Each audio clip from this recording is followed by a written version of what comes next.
ಪವಾಡ ಮಾಡೋಕ್ಕಾಗಲ್ಲ, ಗರಿಬೇಟವು ಆಗೋದಿಲ್ಲ, ಸ್ಲೋಗನ್ಗಳಿಂದ ಆಗೋಲ್ಲ. ಅವ್ರ ನೆಹರು ಕಾಲದಿಂದ ಬಂದಂಥ ಮುಸಲ್ಮಾನರೇ ಮುಲ್ಲಾ ಮೌಲ್ವಿಗಳೇ ಅವರು ಎಜುಕೇಷನ್ ಮಿನಿಸ್ಟರ್ಸ್. ಇನ್ನೇನು ಹೇಳ್ತಾರೆ ಅವರು? ನಮ್ಮ ದೇಶದ ಹಿಂದೂಗಳು ಸಂಪೂರ್ಣವಾಗಿ ಕುಂಭಕೋಣ ನಿದ್ದೆಯಲ್ಲಿದ್ದಾರೆ. ದೇಶದ ಹಿತದೃಷ್ಟಿ ಇಲ್ಲದೆಯವರೆಲ್ಲರೂ ರಾಕ್ಷಸರೇ, ನುಂಗಿ ನೀರು ಕುಡಿದು ಬಿಡ್ತಾ ಇದ್ರು. ಮತ್ತು ಯಲಂಕ ಮತಕ್ಷೇತ್ರದಲ್ಲಿ ಸುಮಾರು 5 ಲಕ್ಷ ಜನಕ್ಕೂ ಜಾಸ್ತಿ ಬಾಂಗ್ಲಾದೇಶರು. ಯಾರು ಕೇಳ್ದೇನು ಹೇಳ್ತಾರೆ ಮಾಲ್ಡಾದಿಂದ ಬಂದೀವಿ, ಎಲ್ಲಿ ಕೇಳ್ತಾರೆ ಹೌರಾದಿಂದ ಬಂದೀವಿ. ಪ್ರತಿಯೊಬ್ಬ ಮಠಾಧೀಶರು ಕೂಡ ಮಿಲಿಟೆನ್ಸಿ ಕ್ಷಾತ್ರ ತೇಜಸ್ಸನ್ನು ನಿರ್ಮಾಣ ಮಾಡುವಂಥ ಒಂದು ಪ್ರಯತ್ನ. Hell bent upon making Hindu zero in India. ಈಗ ಬಾಂಗ್ಲಾದೇಶದಲ್ಲಿ ನಿರಂತರವಾಗಿ ಹಿಂದೂಗಳ ಮೇಲೆ ದೌರ್ಜನ್ಯ ನಡೀತಿದೆ, ಏನು ಹೇಳ್ತೀರಿ? ಇದು ಮಾನವೀಯತೆ ಯಾವುದೇ ದೇಶದ ಮೌಲ್ಯಗಳಿಂದ ತಗೊಂಡ್ರು ಅಳತೆ ಮಾಡೋದ್ರೂ ಕೂಡ ಹೀನವಾದ ಹೇಯವಾದ ಹೇಳಿಯ ಕೃತ್ಯ ಇದು. ಇದನ್ನು ಬರೀ ಖಂಡಿಸೋದಲ್ಲ, ಸರಿಯಾಗಿ ಶಸ್ತ್ರದಿಂದನೇ ಉತ್ತರಿಸಬೇಕಾದಂಥ ಪರಿಸ್ಥಿತಿ ಅವಶ್ಯಕತೆ ಇದೆ. ಅದರ ಒಂದು ಅಸಹಾಯಕತೆ ನಂಬರ್ ಕಮ್ಮಿ ಇದೆ, ಅವ್ರು ಏನು ಮಾಡೋಕ್ಕಾಗೋದಿಲ್ಲ. ಇಲ್ಲಿಂದನೂ ನಾವೇನು ಮಾಡೋಕ್ಕಾಗೋದಿಲ್ಲ. ಸರ್ಕಾರದ ಮಧ್ಯದಲ್ಲಿ ಹೊಂದಾಣಿಕೆ ಅಥವಾ ಒಂದು ಜಬರ್ದಸ್ತಿಯಿಂದ ಈ ಥರ ಮಾಡಬೇಕು ಅಂತ ಒಂದು ಪ್ರಯತ್ನ, ಒಂದು ಒತ್ತಡ ಹಾಕಲೇಬೇಕು. ಹಿಂದೂಗಳ ನರ್ಮೇಧ ನಿಲ್ಲಲೇಬೇಕು. ಆದರೆ ಇನ್ನೊಂದು, ನಮ್ಮ ದೇಶದಲ್ಲೇ ತಗೊಂಡ್ರೂ ಕೂಡ ಪ್ರತಿಯೊಬ್ಬ ಮಠಾಧೀಶರು ಕೂಡ ಪ್ರತಿಯೊಬ್ಬ ವಿದ್ಯೆ ಕೊಡ್ತಾ ಇದ್ದಾರೆ, ಅನ್ನದಾನ ಮಾಡ್ತಾ ಇದ್ದಾರೆ, ಎಲ್ಲ ಇದೆ. ಮಿಲಿಟೆನ್ಸಿ ಕ್ಷಾತ್ರ ತೇಜಸ್ಸನ್ನು ನಿರ್ಮಾಣ ಮಾಡುವಂಥ ಒಂದು ಪ್ರಯತ್ನ ಇಡೀ ದೇಶದಲ್ಲಿ ಆಗಬೇಕು. ಎಲ್ಲ ಗುರುಕುಲಗಳಲ್ಲಿ, ಸ್ಕೂಲ್ಗಳಲ್ಲಿ, ಶಾಲೆಗಳಲ್ಲಿ. ಇದಾಗದೆ ಹೋದರೆ ಇಲ್ಲೂ ಕೂಡ ಬಾಂಗ್ಲಾ ಪರಿಸ್ಥಿತಿ ಬರೋದು ಏನು ಬಹಳ ದೂರ ಇಲ್ಲ.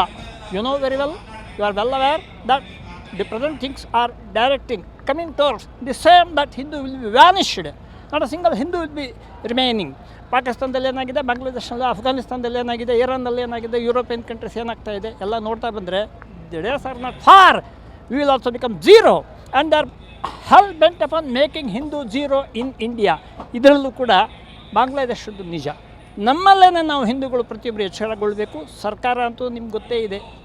You can't expect in any state Yogiji, we can't expect. However I am a ಪಕ್ಕ RSS man, BJP man, but ಯೋಗಿಜಿನ you can't expect everywhere anywhere. Okay, whatever it is. ಇದನ್ನು ಗುರುಕುಲಗಳು ಯಾವುದು ಬೇಕಾದಷ್ಟು ಮಠಾಧೀಶರಿದ್ದಾರೆ, ಅವರು ಕ್ಷಾತ್ರ ತೇಜಸ್ಸನ್ನು ಬೆಳೆಸುವಂಥ ಒಂದು ಪ್ರಯತ್ನ ಈಗಲಾದರೂ ಶುರು ಮಾಡಿದ್ರೆ ನಾವು ಹಿಂದೂಗಳು ಉಳಿತೀವಿ. ಇಲ್ಲದೆ ಹೋದರೆ once again will be following Bangladesh or ನಮ್ಮ ದೇಶದ ಈಗ ಪಾಕಿಸ್ತಾನ, ಅಫ್ಘಾನಿಸ್ತಾನ, ಯುರೋಪಿಯನ್ ಕಂಟ್ರೀಸ್ ಏನಾಗ್ತಾ ಇದೆಯೋ ಅದೇ ಆಗ್ತಾ ಇದೆ. ಸರ್, ಈಗ ಮುಸ್ಲಿಮರ ಪ್ರಕಾರ ಹಿಂದೂಗಳು ಅಂತೇಳಿದರೆ ಕಾಫಿರರು. ಹೌದು, ಅದೇ ರೀತಿ ಹಿಂದೂಗಳಲ್ಲಿ ಒಗ್ಗಟ್ಟಾಗಿ ಅಂತ ಹೇಳಿದರೆ ಹಿಂದೂಗಳು ಜಾತಿ ಅಂತೇಳಿ ಡಿವೈಡ್ ಆಗ್ತಾರೆ. ಅದಿದೆ. ಅದು ನಮ್ಮ ದೇಶದ ದೊಡ್ಡ ರೋಗ. ಅದು intrinsic quality of Hindu society.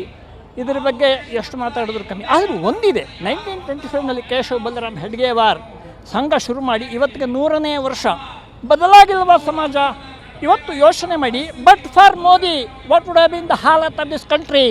But for Modi ಈ ರಾಕ್ಷಸರು, ದೇಶದ ಹಿತದೃಷ್ಟಿ ಇಲ್ಲದೆಯವರೆಲ್ಲರೂ ರಾಕ್ಷಸರೇ, ನುಂಗಿ ನೀರು ಕುಡಿದು ಬಿಡ್ತಾ ಇದ್ರು.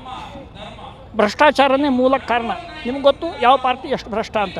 ನಾನು BJPನ ಎತ್ತಿ ಹಿಡಿತಾ ಇದ್ದೀನಿ ಅಂತಲ್ಲ, ಎಲ್ಲರೂ ಮನುಷ್ಯರೇ, ಆರ್ಗನೈಸೇಷನ್ ಎಲ್ಲ ಥರದವರು ಇರ್ತಾರೆ. But what is required character. ಅಂಥವ್ರು ಮಾತ್ರ ದೇಶನ ಕಾಪಾಡೋಕ್ಕೆ ಸಾಧ್ಯ, ದೇಶದ ಹಿತವನ್ನು ಕಾಪಾಡೋಕ್ಕೆ ಸಾಧ್ಯ. ನೋಡಿ, ಕಣ್ಣೆದುರಿಗೆ ಇದೆ ಜ್ವಲಂತ ನಿದರ್ಶನ. ಒಬ್ಬ ಚಾರಿತ್ರ್ಯವಂತ ವ್ಯಕ್ತಿ, ಬುದ್ಧಿವಂತ ವ್ಯಕ್ತಿ ಹೇಗೆ ದೇಶನ ಇಡೀ ಪ್ರಪಂಚದ ಎಲ್ಲ ರಾಷ್ಟ್ರಗಳ ಮೇಲ್ಗಡೆ ಎತ್ತಿ ಹಿಡಿದಿದ್ದಾರೆ. ಆರ್ಥಿಕವಾಗಿ, ಸಾಮಾಜಿಕವಾಗಿ ನಮ್ಮ ದೇಶ ಮೇಲ್ಪಂಕ್ತಿಗೆ ಬರ್ತಾ ಇದೆ. ಇದನ್ನ ನಾವು ನೋಡ್ತಾ ಇದ್ದೀವಿ. ಇಂಥ ನಾಯಕತ್ವ, ಆಮೇಲೆ ಈ ಥರ ಸಮಾಜದಲ್ಲಿ ಆವ್ರೇಜ್ ಜನರಲ್ ಆಗಿ ಈ ಕ್ಷಾತ್ರ ತೇಜಸ್ಸನ್ನು ನಿರ್ಮಾಣ ಮಾಡುವಂಥ ಪ್ರಯತ್ನ ಆಗಬೇಕು. ಇದು ನನ್ನ ಒಂದು ಅನಿಸಿಕೆ. ಸರ್, ಈಗ ಯಾರಾದ ನಾರ್ಮಲ್ ಆಗಿ ಕೇಳಿದರೆ ನರಮೇಧ ಆಗ್ತಿರೋದು ಬಾಂಗ್ಲಾದಲ್ಲಿ ಅಲ್ಲ, ನಮ್ಮ ಮನೆ ಪಕ್ಕ ಅಲ್ಲಲ್ಲ, ನಮ್ಮ ಮನೆಯಲ್ಲಿ ಅಲ್ಲಲ್ಲ ಅಂತ ಹೇಳ್ತಾರೆ. ಅಂಥವ್ರಿಗೆ ಏನು ಹೇಳ್ತೀರಿ? ಅದು ಹಿಂದೂಗಳು ನಿದ್ದೆ ಮಾಡಿದಷ್ಟು ಕೂಡ ಇದು ಹತ್ರನೇ ಹಾಗೇ ಆಗುತ್ತೆ. ಹಿಂದೆ ಎಚ್ಚೆತ್ಕೊಳ್ಳೋದು ಅಂದರೆ ಅದು ಪ್ರಯತ್ನ ಒಂದು ಸರ್ವತೋಮುಖವಾಗಿ ಆಗಬೇಕು. ಸಂಘ 100 ವರ್ಷ ಪ್ರಯತ್ನ ಪಟ್ಟು ಇಷ್ಟಾಗಿದೆ. ಹಾಗೆ it is social change cannot be hoped to be brought with a ಹಾರ್ಟ್ನೇ. ಪವಾಡ ಮಾಡೋಕ್ಕಾಗಲ್ಲ, ಗರಿಬೇಟವು ಆಗೋದಿಲ್ಲ, ಸ್ಲೋಗನ್ಗಳಿಂದ ಆಗೋಲ್ಲ. ನಿರಂತರವಾದಂತಹ ಚಾರಿತ್ರ್ಯವಂತರ ಸಂಘಟನೆ ದೇಶದಲ್ಲಿ ಹಿಂದುತ್ವವನ್ನು ಬೆಳೆಸುವಂಥದ್ದು, ಕ್ಷಾತ್ರವನ್ನು ಬೆಳೆಸುವಂಥದ್ದು. ನಮ್ಮ ಸಮಾಜ, ನಮ್ಮ ಸಂಸ್ಕೃತಿ, ನಮ್ಮ ಹಿಸ್ಟರಿ. ನಮಗೆ ಹಿಸ್ಟ್ರಿ ನಿಜವಾದ ಹೇಳೇ ಇಲ್ಲ ನಮಗೆ, ಅದಕ್ಕೆ ನಮಗೆ ಅಭಿಮಾನನೇ ಇಲ್ಲ. ನಮ್ಮ ಸಮಾಜನ ಕಾಪಾಡಬೇಕು ಅನ್ನೋದು ಯಾವಾಗ ಬರುತ್ತೆ? ನಮ್ಮ ಸಂಸ್ಕೃತಿ, ನಮ್ಮ ಸಮಾಜ, ಇತಿಹಾಸ, ನಮ್ಮ ಪರಂಪರೆ ಇದ್ರ ಮೇಲೆ ಅಭಿಮಾನ ಇದ್ದಾಗ ಮಾತ್ರ ಅದು ಬರ್ತದೆ, ಇಲ್ಲೋದ್ರೂ ಬರಲ್ಲ. Because of lack of our own history being taught. ಅಭಿಮಾನನೇ ಇಲ್ಲ, ಎತ್ಲಗನ ಹೋಗಲಿ ಅಂತಾನೆ ಆವ್ರೇಜ್ ಹಿಂದೂ.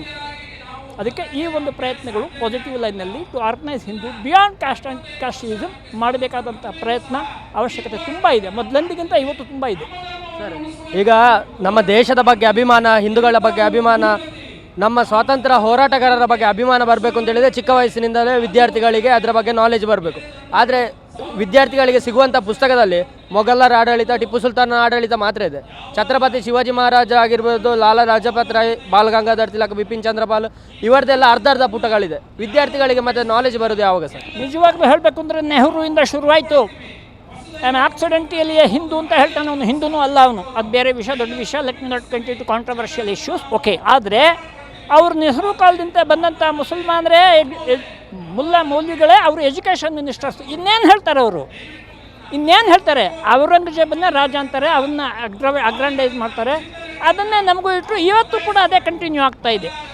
ಹೀಗಾದರೆ ನಿಮಗೆ ಸ್ವಾಭಿಮಾನ ಬೆಳೆಯೋಕ್ಕೆ ಸಾಧ್ಯ ಇಲ್ವಲ್ಲ? ನಿಮ್ಮ ವೀರ ಪುರುಷರ ಬಗ್ಗೆ, ನಿಮ್ಮ ಧಾರ್ಮಿಕ ಪುರುಷರ ಬಗ್ಗೆ ವಿಚಾರನೇ ತಿಳಿದು ಹೋದರೆ ನಿಮಗೆ ಅಭಿಮಾನ ಅನ್ನೋದ್ರೆ ಹೇಗೆ ಬರುತ್ತೆ? Younger minds are to be taught the real history of Hindustan.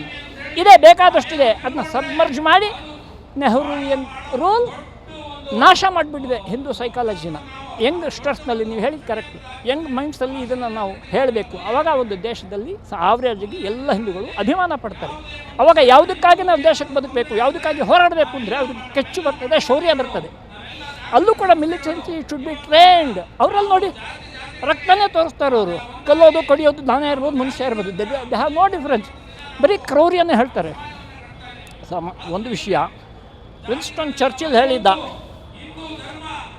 Average Hindu only elaborates argument.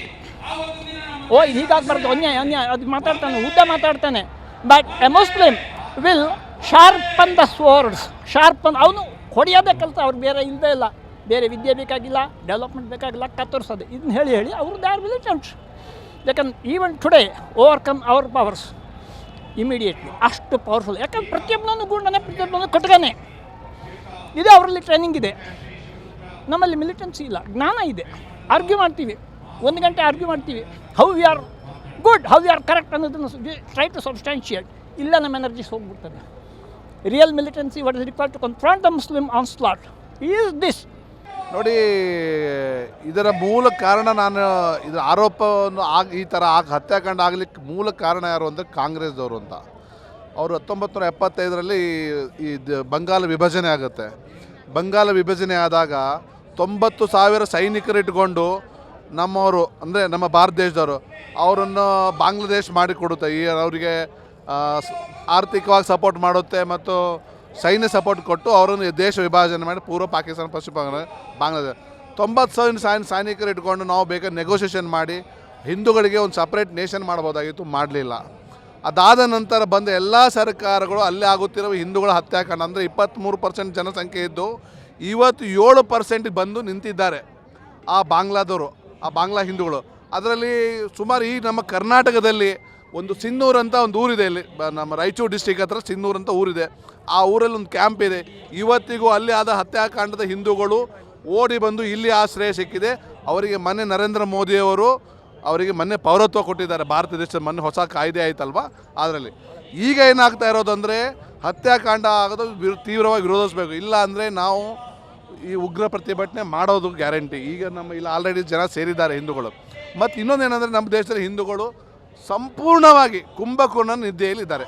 ಸಂಪೂರ್ಣವಾಗಿ ಕುಂಭಕೋಣ ನಿದ್ದೆಯಲ್ಲಿ ಅವ್ರಿಗೆ ಯಾವುದೇ ಎಚ್ಚರ, ಅವ್ರಿಗೆ ಬೇರೆ ಬೆಳಗ್ಗೆ ಎದ್ದು ಬಿಗ್ ಬಾಸು, ಟ್ವಿಟರು, ಫೇಸ್ಬುಕ್ಕು, ವಾಟ್ಸಪ್ಪಲ್ಲಿದ್ದಾರೆ. ಅವ್ರಿಗೆ ಪ್ರಪಂಚದಲ್ಲಿ ಏನು ಆಗ್ತಾಯಿದೆ ಅನ್ನೋದು ಅವ್ರಿಗೆ ಒಂದು ಚೂರು ಮಾಹಿತಿ ಇಲ್ಲ.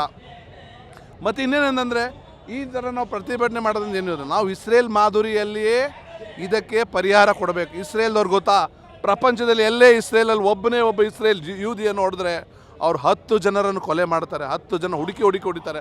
ಅದೇ ಮಾಧುರಿ ಹಿಂದೂಗಳು ಅನ್ವಯಿಸಬೇಕು. ಇಲ್ಲಿ ಭಾರತ ದೇಶದಲ್ಲೂ ಅನ್ವಯಿಸಬೇಕು, ಪ್ರಪಂಚದಲ್ಲಿ ಎಲ್ಲೇ ಇರಲಿ, ಯಾವುದೇ ಹಿಂದೂಗೆ ಯಾವುದಾದಂಥ ಹತ್ಯೆ ಆಗಲಿ ಅಥವಾ ಹಲ್ಲೆ ಆಗಲಿ ಅದನ್ನು ಅವ್ರು 10 ಪಟ್ಟು ನಾವು ಅದನ್ನು ನಾವು ದ್ವೇಷನ ಅಂದ್ಕೊಳ್ಳಿ, ಏನೇ ಅಂದ್ಕೊಳ್ಳಿ, ಅದನ್ನು ನಾವು ಮಾಡಬೇಕು. ಆವಾಗೇ ಪ್ರಪಂಚಕ್ಕೆ ಗೊತ್ತಾಗುತ್ತೆ ಹಿಂದೂಗಳ ಧರ್ಮ ಏನು, ಶಕ್ತಿ ಏನು, ಮತ್ತು ನಿಲುವೇನು ಅಂತ. ಎರಡನೇದು ಇನ್ನೊಂದೇನು ಮಾತಂದರೆ, ಈಗ ಬಾಂಗ್ಲಾದೇಶದಲ್ಲಿ ಏನು ಹತ್ಯಾಕಾಂಡ ಆಗ್ತದೆ. ಈ ನಮ್ಮದು ಕರ್ನಾಟಕದಲ್ಲಿ ಬೆಂಗಳೂರಲ್ಲೇ ಕೆಲವೊಂದು ಪ್ರದೇಶಗಳು ಹೇಳ್ತೀನಿ, ಬೊಮ್ಮನಹಳ್ಳಿ ಮತಕ್ಷೇತ್ರ ಮತ್ತು ಯಲಹಂಕ ಮತಕ್ಷೇತ್ರದಲ್ಲಿ ಸುಮಾರು 5 ಲಕ್ಷ ಜನಕ್ಕೂ ಜಾಸ್ತಿ ಬಾಂಗ್ಲಾದೇಶರು. ಯಾರು ಕೇಳಿದ್ರೆ ಏನು ಹೇಳ್ತಾರೆ, ಮಾಲ್ಡಾದಿಂದ ಬಂದೀವಿ. ಎಲ್ಲಿ ಕೇಳ್ತಾರೆ, ಹೌರಾದಿಂದ ಬಂದೀವಿ. ಅವ್ರಿರೋದು 5 ಫೀಟೇ. ಅವ್ರನ್ನ ಐಡೆಂಟಿಫೈ ಮಾಡಿ ಅವರನ್ನು ನಮ್ಮದೇ ಸರ್ಕಾರ ಇತ್ತು. ಹಿಂದಿನ BJP ಸರ್ಕಾರ ಏನೂ ಮಾಡಲಿಲ್ಲ. ಈಗ ನಮ್ಮದೇ ಕೇಂದ್ರ ಸರ್ಕಾರ ಇದೆ, ಏನೂ ಮಾಡ್ತಾ ಇಲ್ಲ. ನೀವೇನು ರೀ ಮಾಡ್ತೀರಾ? ಅವ್ರು ಬಂದು ಗೌರ್ಮೆಂಟ್ ಬಂದಾಗ ಇವ್ರು ಬ್ಲೇಮ್ ಮಾಡ್ತಾರೆ, ಇವ್ರು ಬಂದ ನಿಮ್ಮ ಸರ್ಕಾರ ಇದ್ದಾಗ ನೀವೇನು ಮಾಡಿದ್ರಿ ಸರ್? ಈಗ CA ತಂತ್ರದಿಂದಾಗಿ ಬಾಂಗ್ಲಾ ನುಸುಳುಕೋರರು ಯಾರಿದ್ದಾರೆ, ಬಾಂಗ್ಲಾ ನುಸುಳುಕೋರರನ್ನು ಕಡಿಮೆ ಮಾಡ್ಬೋದು, CA ನಿಲ್ಲಿಸಬೇಕು ಅಂತ. ಆದರೆ CA ವಿರುದ್ಧವೇ ಪ್ರತಿಭಟನೆ ಮಾಡ್ತಾರೆ ನಮ್ಮ ದೇಶದಲ್ಲಿ. ಹೌದು, ಯಾವುದಕ್ಕೆ ಸಪೋರ್ಟ್ ಕೊಡೋರು ಯಾರು? ಇಲ್ಲಿಯ ಹಿಂದೂಗಳೇ ತಾನೆ, ಇಲ್ಲಿಯ ನಾಯಕರು ತಾನೆ, ಇದೇ ದೇಶದ ಬೇರೆ ಪಕ್ಷದ ನಾಯಕರು ತಾನೆ. ಅವರಿಗೆ ತಮ್ಮ ವೋಟ್ ಮತ ಬ್ಯಾಂಕ್, ಅವರಿಗೆ ವೋಟ್ ಜಿಹಾದ್ ಮಾಡಬೇಕಾಗಿದೆ. ಹಾಗಾಗಿ ಅವರನ್ನು ಸಪೋರ್ಟ್ ಮಾಡ್ತಾ ಇರೋದು. ಮತ್ತು ಈ CA ಕಾನೂನು ನೀವು ಆದಷ್ಟು ಬೇಗ ತರಲೇಬೇಕು. ಇಲ್ಲ ಅಂದರೆ ಬಾಂಗ್ಲಾದೇಶದಲ್ಲಿ ಆದಂಥ ಹತ್ಯಾಕಾಂಡ ಪಶ್ಚಿಮ ಬಂಗಾಳದಲ್ಲಿ ಆಲ್ರೆಡಿ ಸ್ಟಾರ್ಟ್ ಆಗಿದೆ. ನೀವು ಮೊನ್ನೆ ನೋಡಿ ಲೋಕಸಭಾ ಎಲೆಕ್ಷನ್ಗೆ ಅವ್ರು ವಿಧಾನಸಭೆ ಎಲೆಕ್ಷನ್ ಆದಮೇಲೆ ಎಷ್ಟು ಜನ ಹಿಂದೂಗಳ ಹತ್ಯಾಕಾಂಡ ಆಯಿತು. ಈಗ ಆಸಾಮ್ನಲ್ಲಿ ಒಬ್ಬರು ಒಳ್ಳೆ ಮುಖ್ಯಮಂತ್ರಿ ಇದ್ದಾರೆ, ಹೇಮಂತ್ ಬಿಸ್ವಾಸ್. ಅವರು ಒಂದು ಒಳ್ಳೆ ಕಾರ್ಯ ಮಾಡಿದ್ದಾರೆ. ಸುಮಾರು ಈ ಥರ ಕ್ಯಾಂಪ್ಗಳನ್ನು ಡಿಸ್ಟೆನ್ಸ್ ಕ್ಯಾಂಪ್ ಮಾಡಿ ಅಲ್ಲಿ ಒಂದು ಲೆವೆಲಲ್ಲಿ ತಂದಿದ್ದಾರೆ. TV ವಿಕ್ರಮ, ದೇಶ ನಿಮ್ಮ ಕೈಯಲ್ಲಿ. ಈ ಕಾರ್ಯಕ್ರಮ ನಿಮಗೆ ಇಷ್ಟ ಆಗಿದ್ದಲ್ಲಿ ಲೈಕ್, ಶೇರ್ ಹಾಗೂ ಕಮೆಂಟ್ ಮಾಡಿ. TV ವಿಕ್ರಮದ ಕಾರ್ಯಕ್ರಮಗಳನ್ನು ನಿರಂತರವಾಗಿ ವೀಕ್ಷಿಸಲು ಸಬ್ಸ್ಕ್ರೈಬ್ ಮಾಡಿ, ಬೆಲ್ ಐಕನ್ ಒತ್ತಿ.